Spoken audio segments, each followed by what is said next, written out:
اعوذ باللہ من الشیطان الرجیم، بسم اللہ الرحمن الرحیم۔ آج چونکہ خوابوں کی دنیا کو جو ہے اس کے لیے انہوں نے ایک وحی کا دروازہ کھولا ہوا ہے، اور ساری قوم کو یہ مسلسل 1200 سالوں سے گمراہی کے راستے پہ لے جا رہے ہیں۔ تو بہتر یہ تھا میرے لیے کہ میں اس کو موضوع بناؤں کہ موجودہ جو ریسرچ ہے، چونکہ میرا موضوعی جو ہے ان آیات کی روشنی میں ہوتا ہے، ٹھیک ہے، سنورihim آیاتنا فی الآفاق وفی انفسہم حتی یتبین لہم انہ الحق، ٹھیک ہے جی، 41 بٹا یہ 53 آیت ہے، ٹھیک ہے نا، اور یہ دوسری 38 بٹا 87 اور 88 دو آیات کہ ان وَإِلَّا ذِكْرٌ لِلْعَالَمِينَ وَلَتَعْلَمُنَّ نَبَأَهُ بَعْدَ حِينٍ۔ قرآن یہ بتا رہا ہے کہ آج سے گریجولی جو ڈسکلوجر ہوتے جائیں گے تو یہ حقیقت ان کے سامنے اظہر من الشمس ہو جائے گی کہ یہ قرآن جو ہے تو یہ صداقت پر مبنی ہے، یہ حق پر مبنی ہے۔ قرآن نے 1400 سال پہلے، اور یہ ایک ایک ڈسکلوجر آپ یقین رکھیے کہ وہ قرآن کو ویلیڈیٹ کر رہا ہے۔ یہ وہ چیز ہے جس کے لیے تو سب سے پہلے میں یوسف علیہ السلام کا کردار لوں گا کہ تاریخ کیسے جو ہے عروج جو ہے صرف ذاتی کردار کی وجہ سے، ایک اکیلا بندہ وہاں مصر میں جا کے کیسے زبردست قسم کے کارنامے جو ہے سر انجام دیتا ہے اپنے کردار کی وجہ سے، ٹھیک ہے جی۔ تھوڑا سا تعارف کرا کے پھر ان کے خوابوں سے، چونکہ یہ دروازہ کھولا ہوا ہے انہوں نے علم المنام کا، ایک ایک آیت کے وہ 20 تعبیریں کر کے 20 پھر وہاں سے یہ تفسیریں کرتے ہیں، اور سارا گمراہی کا رستہ انہوں نے کھولا ہوا ہے، ٹھیک ہے جی۔ تو یہ حضرت ابراہیم علیہ السلام نے اپنے وطن معلوم سے ہجرت کر کے شام اور کنان میں آ کر مملکت قائم کی تھی، ٹھیک ہے جی، جو آل ابراہیم تک رہی۔ یہ 454 آیت ہے۔ چھوٹا بیٹا اسحاق اس مملکت کا نگران، جبکہ بڑا بیٹا اسماعیل کعبے کی تولیت کے لیے حجاز میں آ کر بس گیا۔ اسحاق کا بیٹا جو یعقوب بھی تھا وہ بھی کنان میں رہا۔ یوں نظر آتا ہے کہ ان کے زمانے میں مملکت سمٹا کر جو ہے قبیلے کی سرداری تک محدود ہو کے رہ گئی تھی۔ یوسف ان کے بیٹے تھے۔ داستان یوسف میں کس قسم کی تضاد یا انقلاب کا تذکرہ نہیں، یہ ہے وہ حقیقت کہ کس طرح ایک فرد کی جوہر ذاتی سیرت کی بلندی اور کردار اسے خاک نشین سے اٹھا کر مدار جو مناسب انسانیت کی انتہائی بلندیوں تک پہنچا دیتے ہیں۔ لیکن اس راستے میں قدم قدم پر ایسی صبر آزماؤ اور نظر فریب گھاٹیاں آتی ہیں کہ اگر پاؤں پھسلا تو سیدھا ذلت و خواری کے جہنم میں گرا۔ ان پر آشوب راستوں سے دامن بچاتے ہوئے مردانہ وار صحیح سلامت آگے بڑھ جانا یقیناً قرآن کے الفاظ میں من العزم الامور ہے۔ یہ ہے وہ راستہ جس میں ہر چشم بصیرت کو قدم قدم پر جہان یوسفی کی رانائیاں جلوہ بار نظر آتی ہیں۔ اس عظیم مقصد کو بیان کرنا ضروری ہے کہ جس کے لیے قرآن نے اس داستان کو اس تابندگی سے پیش کیا ہے۔ مساعد حالات اور موافق ماحول میں راز بازی اور دیانتداری کی زندگی بسر کرنا چنداں دقت طلب نہیں۔ مشکل وہاں پڑتی ہے جہاں حالات مخالف اور نہ مساعد ہوں۔ ایسے وقت میں حق و صداقت کو ہاتھ سے جانے نہ دینا یقیناً من العزم الامور ہے، اور کسی انسان کی سیرت و کردار کا اندازہ ہی ایسے موافق حالات میں ہی لگایا جا سکتا ہے۔ چاروں طرف جھوٹ، مکر و فریب کے جال بچھ رہے ہوں، جھوٹ اور ملامکاری کا فروغ ہو، جو جس قدر زیادہ سمانہ ساز اور فریب کار ہو اتنا ہی کامیاب و کامران۔ صداقت اور راز بازی کا ہر طرف گلا گھونٹا جا رہا ہو، اس طرز زندگی سے قدم قدم پر مصائب و تکلیف کا سامنا ہے۔ زندگی کی دوڑ میں مسابقت تصنع اور فریب کاری سے حاصل ہو رہی ہے۔ مسابقت یعنی ترقی جو سچے اصولوں پر کاربند رہنے سے ناکامی ہی ناکامی ہے۔ اس دورائی پر کشمکش میں پڑھ کر رک جاتے ہیں۔ کامیابیوں کا لالچ فریب دے رہا ہے کہ جن حربوں سے دوسرے کام نکال رہے ہیں مجھے بھی وہی استعمال کرنا چاہیے۔ دوسری طرف اقدار کا تحفظ ہے جو اس فریب کارانہ روش میں ہر قدم پر اناں گیر ہوتی ہے۔ ان حالات میں جن لوگوں کا نصب العین صرف مفاد ہوتا ہے، خواہ اس کے لیے کسی قسم کی ذرائع بھی استعمال کرنا پڑے، کہ یہ جو کچھ لوگ کر رہے ہیں ہمیں بھی وہی کرنا چاہیے۔ نفس کا فریب یہ خوش آئند دلیل دے کر اطمینان دلا دیتا ہے کہ ایک فرد کی اصول پرستی سوائے اس کے کہ اس کی تباہی کا باعث بن جائے اور کیا نتیجہ پیدا کر سکتی ہے۔ صرف عوام ہی نہیں بلکہ بڑے بڑے مفکرین بھی اس نتیجے پر پہنچ جاتے ہیں۔ یورپ کا فلسفہ اخلاق کا جو علمبردار ہے، سب سے بڑا اسکالر، وہ بھی لکھتا ہے کہ مثالی زندگی بسر کرنا انسان کے لیے دوسری قسم کے انسانوں کے اندر مثالی زندگی بسر کرنا ممکن ہی نہیں۔ ان فریبکار لوگوں میں جن کا کوئی اصول نہ ہو، خالص سچائی اور صاف دلی یقیناً ہلاکت کا موجب ہوتی ہے۔ ایسی روشن زندگی جو عام مروجہ مسالے کی زندگی کے خلاف ہو، کامیابی کے لحاظ سے قائم نہیں رہا جا سکتا۔ آخرکار اس انسان کی اپنی یا اس کی نسل کی یا دونوں کی موت کا باعث ہوتی ہے یا تباہی کا باعث ہوتی ہے۔ ان لوگوں کے فیصلے ایسے ہی ہونے چاہیے، لیکن جن کے سامنے حقیقت بے نقاب ہو جائے، وہ موافق حالات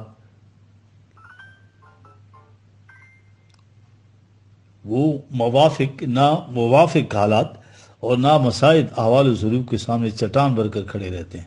پھر دنیا دیکھتی ہے کہ آخر الامر ان کے اپنے سامنے یا بعد میں ماحول کو ان کی روش کے تابع ہونا پڑتا ہے۔ ٹھیک ہے، ان کی حیات طیبہ کا ایک ایک لمحہ یوسف علیہ السلام کی اس حقیقت کبریٰ کا آئینہ دار ہوتا ہے۔ حدیث بے خبراں ہے تو زمانہ بساز، زمانہ با تو نسازت تو بسمانہ ستیس۔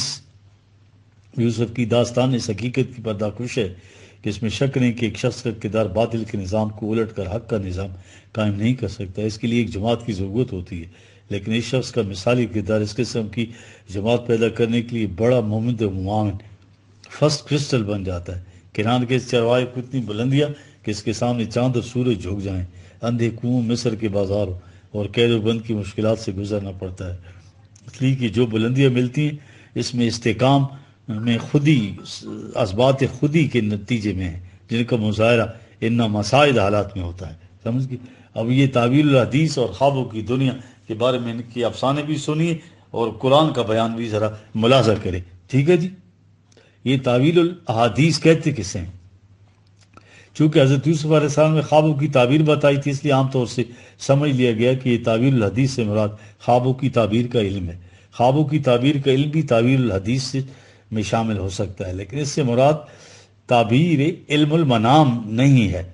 تعویل کے معنی نتیجہ اور معال، ٹھیک ہے، اور حدیث سے مراد بات ہے، یعنی کسی سے بات معلوم کر لینا کہ اس کا صحیح مطلب کیا ہے، اس کا نتیجہ کیا ہوگا، یعنی معاملہ فہمی کو کہتے ہیں تعویل الحدیث۔ یعنی جب کوئی معاملہ سامنے آئے تو اس کے سیاق و سباق اور متعلقات پر غور کر کے گراؤنڈ ریئلٹیز کو اس نتیجے پر پہنچ جانا کہ اس کا جو ہے نتیجہ کیا ہوگا، یہ ہے تعویل الاحادیث۔ ٹھیک ہے جی، ایک عام انسان اور ایک صاحب تدبر اور فراست کا فرق کیا ہوتا ہے؟ معاملات و واقعات تاریخ کی آنکھوں کے سامنے گزرتے ہیں۔ ایک عام ذہنی سطح کا انسان وہی کچھ دیکھتا ہے جو اس کے پیش نظر ہوتا ہے، لیکن ایک دیدہ کی نگاہیں ہواؤں کے روح سے طوفان کی آمد کا اندازہ کر لیتی ہیں۔ قوموں کی زندگی ان کے مفکرین کی دیدہ وری اور معال اندیشی کے ساتھ وابستہ ہوتی ہے۔ یوسف علیہ السلام ایک غلبانوں کے گھرانے میں پیدا ہوئے، ہر چند کے وہاں کی سرداری ان کے گھرانے میں تھی، لیکن ان کو وہاں حضریت کی سیاست، عمرانیات اور معاشیات کے معاملات سے متعلق کوئی بھی تعلیم نہیں مل سکتی تھی۔ چونکہ ایک بلند پایہ فراست عطا ہوئی تھی، پھر ایسے مواقع ایکسپوجر جن میں آپ نے عملی طور پر معاملات کی نظم و نسق کا سلیقہ سیکھ لیا، جس طرح موسیٰ علیہ السلام کو بچپن سے فرعون کے محلات میں پہنچا کر وہاں کی داخلی سیاست سے آگاہ کیا گیا، جس سے انہوں نے بعد میں دوچار ہونا تھا۔ عزیز مصر نے آپ کو اپنی مملکت کا معتمد علیہ بنا دیا۔ اس طرح ان امور کا عملی تجربہ ہو گیا جو تمدنی زندگی کی خصوصیات میں تھے، اور اس طرح آپ نے تعویل الاحادیث کا علم حاصل کیا۔ خوابوں کے علم کے لیے تو تمکن فی الارض کی ضرورت نہیں تھی۔ وَكَذَلِكَ مَكَنَّا لِيُوسُفَ فِي الْأَرْضِ وَلِنُعَلِّمَهُ مِن تَعْوِيلِ الْأَحَادِيثِ۔ ٹھیک ہے جی، یہ 12/21 آپ نے حسن و تدبر سے ان امور کا انتظام کیا کہ سب آپ کے گرویدہ ہو گئے، اور پھر اللہ کا شکر ادا کیا۔ 12/101 رَوِّ قَدْ آتَيْنِي مِنَ الْمُلْكِ وَعَلَّمْتَنِي مِن تَعْوِيلِ الْأَحَادِيثِ۔ تو اللہ کا شکر ادا کیا کہ اختیار و اقتدار کا مالک بنا دیا، اور مجھے جو ہے تدبر امور اور عاقبت اندیشی کا علم و سلیقہ عطا فرما دیا۔ سو تعویل الحدیث سے مراد پیش نظر احوال و قوائف سے استنباط یعنی نتائج کی صلاحیت ہے، یہ ہے اس سے مراد۔ اب آئیے نا ذرا خوابوں کی دنیا میں چلتے ہیں۔ پھر یوسف علیہ السلام کو دیگر جو پیغمبر ہیں ان کے خواب دیکھتے ہیں کہ ان کا قرآن کیا کہتا ہے اور یہ موجودہ ریسرچ کیا کہہ رہی ہے خوابوں کی دنیا میں، یہ لازمی ہے. میرا سبجیکٹ یہی ہے جی. ٹھیک ہے جی. جو ہی انفس و آفاق سے کوئی ڈسکوری ہو تو وہ قرآن کی ہر آیت کو ویلیڈیٹ کرتی ہے جی. یہ میرا یہی سبجیکٹ ہے جی. خوابوں کی دنیا میں اب چونکہ داستان یوسف میں خوابوں کے تذکرے کو نمایاں حیثیت حاصل ہے. خواب کی حقیقت کیا ہے؟ اصل حاضر میں تجزیہ نفس یعنی سائیکو انالسٹ کے ماہرین بالخصوص فرائڈ اور اس کے مکتب فکر نے اسے اسپیشلی اپنی تحقیق و تفتیش کا جو ہے تو سبجیکٹ بنایا ہے. چونکہ یہ علم ہنوز جو ہے اپنے عہد طفولیت میں ہے، اس لیے روشنی ابھی دھندلی سی ہے، لیکن بہی ہمہ اس کے کچھ گوشے ضرور سامنے آ چکے ہیں. اس علم کے مطابق انسان میں نفس شعوریہ کے ساتھ ساتھ نفس غیر شعوریہ بھی کار فرما ہے. انسانی زندگی کے بہت سے احوال جو ہے نفس شعوریہ کچھ وقت تک یاد رکھتا ہے، لیکن اس کے بعد یا تو ان واقعات کو اکثر بھلا دیتا ہے یا ان کے خصوصی تاثرات کو اپنی لوح سے مٹا دیتا ہے. لیکن یہ غیر شعوریہ ان واقعات کے اہم حصے اور خصوصی تاثرات کو گرے میں باندھ لیتا ہے، اور یہ تاثرات نفس شعوریہ کے ساتھ ساتھ متصادم ہوتے رہتے ہیں. یہ ریسرچ سن لیجیے. اور اس طرح نظام میں عصبی کو غیر محسوس طور پر متاثر کر کے ایسے عوارضات لاحق ہو جاتے ہیں جس کا طبیعی سبب سمجھ میں نہیں آتا. نفس نیم یا غیر شعوریہ یہ اس وقت حرکت میں آتا ہے کہ جب شعوریہ کی جو فنکشنلٹی یا فعالیت ہے وہ سسپینڈ ہو جاتی ہے، مثلا نشے کی حالت میں، ہسٹیریا یا غشی وغیرہ میں. لیکن غیر شعوریہ کو اپنی کارفرمائی کے لیے ان ہنگامی مواقع سے بھی زیادہ فرصت اس وقت ملتی ہے جب انسان سو رہا ہو اور نفس شعوریہ کی حرکت معطل ہو جائے. یا تو غیر شعوریہ اپنے جادو کے پھر البم کو کھول کر بھولے ہوئے افسانوں کی تصویریں ذہن کے پردے سیمی پر لاتا ہے. سن رہے ہیں آپ؟ ریسرچ واقعات میں ترتیب اور ان کے نتائج و عواقب میں ربط و ضبط نفس شعوریہ کا منصب ہے، جبکہ غیر شعوریہ جن واقعات کے ٹکڑے سامنے لاتا ہے ان میں کوئی بامی ربط اور ترتیب نہیں ہوتی. اس لیے اس کی پیش کردہ فلم بے ربطی کا مجموعہ ہوتی ہے، اگرچہ بعض اوقات وہ ٹکڑے بھی آ جاتے ہیں جو اچھے خاصے مربوط ہوتے ہیں. اس کا نام خواب ہے. سمجھ گئے تعریف خواب کی؟ موجودہ لیٹسٹ ریسرچ میں ان تاثرات میں جنہیں نفس شعوریہ بلا دیتا ہے اور نفس غیر شعوریہ یا نیم شعوریہ اپنے سٹور میں رکھتا ہے. ہزار مہرے گشتہ آرزوئیں جو ہیں، سینکڑوں پامال شدہ تمنائیں، حسرتیں خوابیدہ ہوتی ہیں. نفس شعوریہ کی دنیا سوتی ہے تو یہ خوابیدہ حسرتیں جاگ اٹھتی ہیں. بے ربطی کی ایک فلم چلنے لگتی ہے. جب شعوریہ کی آنکھ کھلتی ہے تو اس افسانے کے بعض ٹکڑے کسی بھولے ہوئے واقعے کی یادوں کو تازہ کرا دیتے ہیں، جیسے بانسری کی آواز دور سے دل میں میٹھا میٹھا درد پیدا کر دیتی ہے. اکثر و بیشتر خواب کا افسانہ بے ربطی کی نظر ہو جاتا ہے. علم تجزیہ نفس کے ماہرین سائیکو انالسٹ جو ہیں خوابوں کے ان بے ربط ٹکڑوں سے غیر شعوریہ نفس کی تہہ میں چھپے ہوئے رازوں کی ٹوہ لگاتے ہیں، جس کو بڑی صبر آزما محنت کرنی پڑتی ہے. وہ خواب والے کی سابقہ زندگی کے احوال و قوائف معلوم کرتے ہیں اور پھانسوں کی تلاش کرتے ہیں جو رگ جام میں ڈوب کر پھر نہ ابھری ہوں. اس طرح وہ اس شخص کے خیالات کی روح سے ذہن کی افتاد کا مطالعہ کرتے ہیں، پھر بعض نتائج اخذ کرتے ہیں. لیکن یہ سارا کچھ جو ہے نا قیاسی ہوتا ہے، حتمی طور پر وہ بھی کچھ نہیں کہہ سکتے. خواب کا بعض اوقات تعبیر کے مطابق ہو جانا یہ بھی بڑی حیران کن بات ہے. بعض اوقات یہ محقق اپنے قیاسات سے خواب کے معاملات کو آنے والے واقعات سے وابستہ کر دیتے ہیں. کبھی ایسا بھی ہو جاتا ہے کہ مستقبل کے واقعات خواب یا اس کی تعبیر کے مطابق نکل آتے ہیں، لیکن یہ محض اتفاقی امور ہیں، ان کو حقائق سے کچھ واسطہ نہیں. بیداری کے وقت جو کچھ خواب کے متعلق یاد رہتا ہے وہ سب کچھ وہی نہیں ہوتا جو نفس غیر شعوریہ حالت خواب میں سامنے لاتا ہے. جو کچھ خواب میں سامنے آتا ہے تجزیہ نفس کی روح سے لیٹنٹ کانٹینٹ کہا جاتا ہے. لیٹنٹ کانٹینٹ یعنی چھپا ہوا جو ہے مزمن، اور حالت بیداری میں جو کچھ یاد رہتا ہے تو اسے مینیفیسٹ کانٹینٹ کہتے ہیں. لیٹنٹ کانٹینٹ سے مینیفیسٹ کانٹینٹ جو ہے کا سراغ لگانا یہ تعبیر کہلاتا ہے. تعبیر کی تعریف سنا ہے آپ نے موجود ریسرچ میں جی؟ مثلا آپ کی شدید تمنا ہے کہ آپ کو مستقبل فلاں ساتھ سے ڈھلے، لیکن حالات اور واقعات آپ کو ادھر جانے نہیں دیتے. آپ کا نفس شعوریہ حالات اور واقعات کے مطابق کام کرتا ہے، لیکن جو ہی آپ سوتے ہیں نفس غیر شعوریہ آپ کی تمنا کی سوئی ہوئی دنیا کو بیدار کر دیتا ہے اور وہ حسین خواب کی شکل میں سامنے آتی ہے. جب آپ جاگتے ہیں تو پھر اپنے اعمال و ضرور کے مطابق مصروف کار ہو جاتے ہیں. اب آخر میں دو صورتوں میں سے ایک صورت پیدا ہوگی، یا تو آپ کا مستقبل آپ کی آرزوؤں کے خلاف عام احوال و ظروف کے قلب کے روپ میں پیش کرتے ہیں، محض وامہ بن کر رہ جائیں گے۔ اگر ایسا ہو گیا تو اپنے اعمال و ظروف کے الرام اپنے مستقبل کو اپنی خواہشات کے مطابق منتشکل کر لیا، تو اس صورت میں آپ کے خواب حرف بحرف سچ بن کر سامنے آ جائیں گے۔ تو اس وقت آپ کہیں گے کہ مجھے پہلے خواب میں اشارہ ہو گیا تھا کہ میرا مستقبل کیا بننے والا ہے۔ اس طرح خواب جو ہے پیشگوئی پروفیٹک ہو جائیں گی، ٹھیک ہے۔ اس پر دیگر واقعات کو بھی قیاس کیا جا سکتا ہے۔ بہت سی باتیں اتفاقی امور سے متعلق ہوتی ہیں۔ یہ تحقیقات ابھی ابتدائی مراحل میں ہیں۔ خواب انسان کی اپنی گمگشتہ خیالات و تصورات اور دبی ہوئی آرزوؤں کی صدائے بازگشت ہوتی ہے، انہیں کسی اور دنیا سے کوئی تعلق نہیں ہوتا۔ سمجھ گیا؟ یہ وہی کہتے ہیں کہ یہ وہی ہے جی، 40واں حصہ ہے، دروازہ کھول لیا وہی کا ادھر سے۔ جس قسم کے خیالات، وہ مرزا غلام احمد قادیانی بھی اس طرح سے پیغمبری کا دعویٰ کر بیٹھے ان کی روایت سے فائدہ اٹھا کر۔ جس قسم کے خیالات اس قسم کے خواب ہو، جن لوگوں کے خیالات اور مقاصد پاکیزہ ہوں گے، ان کے خواب بھی آئینے کی طرح مصفہ۔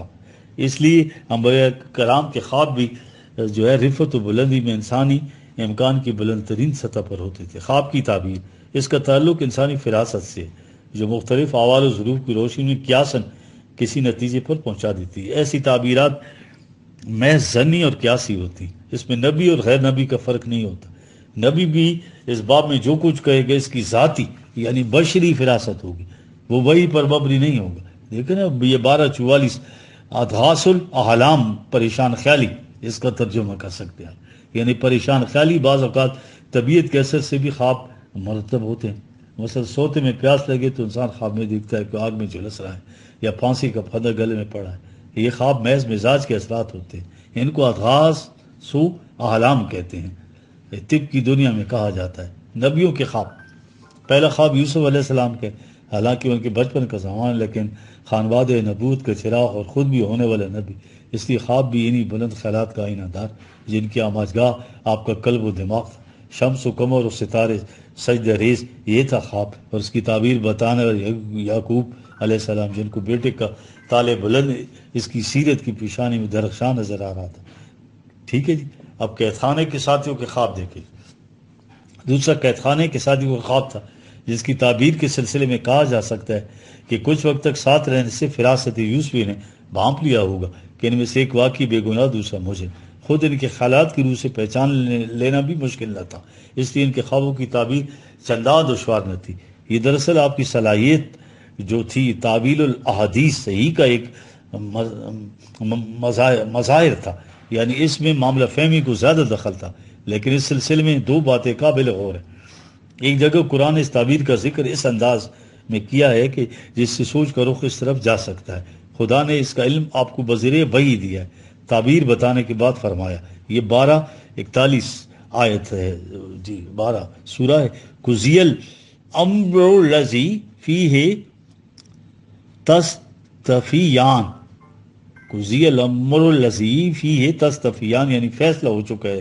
دوسری جگہ ہے وقال للذی ظن انہ ناج منہما، یہ 12:42 ظن انی یعنی اندازہ لگایا تھا کہ وہ چھوٹ گئے تھے، ظن کی بات ہے، یعنی یہ تعبیر یوسف کا ظن تھی۔ ٹھیک ہے، وقال للذی ظن انہ ناج منہما، ان دونوں میں سے ایک جو ہے تو ٹھیک ہے، یہ قیاس اور اندازہ تھا، یعنی یہ یقینی بات نہیں تھی۔ اس سے آیا ہوتا ہے کہ آپ کی اپنی فراست کا نتیجہ تھی، وہی کی صورت میں اسے ظن نہیں کہا جا سکتا تھا۔ سمجھ، وہی تو یقین کی انتہائی شکل ہوتی ہے جی۔ تیسرا خواب بادشاہ کا۔ اب یوسف علیہ السلام جیسے دیدور صاحب فراست کے لیے جس ملک کا یقیناً گہری نظر سے مشاہدہ مطالعہ کر رہے ہوں گے، یہ اندازہ لگانا مشکل نہ تھا کہ ملک کی زرعی معیشت کس طرف جا رہی ہے۔ اس کا آئینہ دار بادشاہ کا خواب تھا۔ اس میں قرآن نے یہ نہیں کہا کہ اس کی تدبیر اور تعبیر کی بنیاد جو ہے وہ وحی کا علم تھی۔ آپ سمجھ لیں، یہ پوائنٹ ہے اس نے کہا۔ ابراہیم کا خواب، ابراہیم خواب میں بیٹے کو ذبح کرے، انہوں نے اسے خدا کا حکم سمجھ لیا اور بیٹے کو ذبح کرنے پر آمادہ ہو گئے۔ اس میں اللہ نے کہا یہ تو محض خواب ہے، یعنی حقیقت نہیں ہے۔ دیکھ رہے ہیں جی، یعنی اللہ اس کو ڈینائی کر رہا ہے اس کو کہ بھائی یہ خواب ہے، حقیقت نہیں ہے۔ رسول کریم صلی اللہ علیہ وسلم کے خواب دیکھیں۔ دوسرا خواب رسول اکرم صلی اللہ علیہ وسلم کا ہے، صلح حدیبیہ سے متعلق کہ آپ ہجرت فرما کر مکہ سے مدینہ تشریف لے آئے، مشن کو نمایاں کامیابی حاصل ہوگی۔ چونکہ اس نظام کا مرکز کعبہ تھا، جس کی تولیت کی آرزو دل میں شدت سے رہتی تھی، اسی شدت سے آرزو کا نتیجہ تھا کہ آپ نے 6 ہجری میں خواب دیکھا کہ آپ مکہ میں صحابہ کے ساتھ طواف کر رہے ہیں۔ اس وقت مسلمانوں میں حج فرض نہیں ہوا تھا، لیکن زمانہ قبل اسلام عرب حج اور عمرہ بھی کیا کرتے تھے۔ چنانچہ آپ نے عمرے کے ارادے سے مکے کا قصد فرمایا تو شدت شوق میں صحابہ کی 1500 جماعت ہم رکاب ہو گئی۔ ابھی مکہ سے ایک منزل دور حدیبیہ کے مقام پر تھے، قریش نے پیغام بھیجا کہ آپ مکہ میں داخل نہیں ہو سکتے، اگلے سال آئیں۔ چنانچہ معاہدہ ہو گیا اور آپ مدینہ واپس آ گئے۔ اس سے دل میں کھٹک سی ہوئی، جب آپ نے خواب کی بنا پر عزم کیا تھا تو پھر کامیابی کیوں نہ ہوئی؟ آپ نے فرمایا میں نے یہ تو نہیں کہا تھا کہ ہم اس سال حج کریں گے۔ قریش نے آپ کی ناکامی اور خواب کا خوب ڈھڈورا پیٹا۔ ٹھیک ہے جی، اب یہ 17/60 ما جعلنا الرؤیا التی اریناک الا فتنۃ للناس۔ ٹھیک ہے جی، اور جب فتح مکہ کے بعد حضور صلی اللہ علیہ وسلم فاتح و مقصود داخل ہوئے تو کہا لقد صدق اللہ رسولہ الرؤیا بالحق۔ 48/27 دیکھ رہے ہیں، خواب سچا دکھا دیا۔ علم المنام کا دروازہ، خواب انسان کے اپنی خیالات و تصورات کا پریشان سا عکس ہوتے ہیں، کسی اور دنیا سے ان کا کوئی تعلق نہیں ہے، لہذا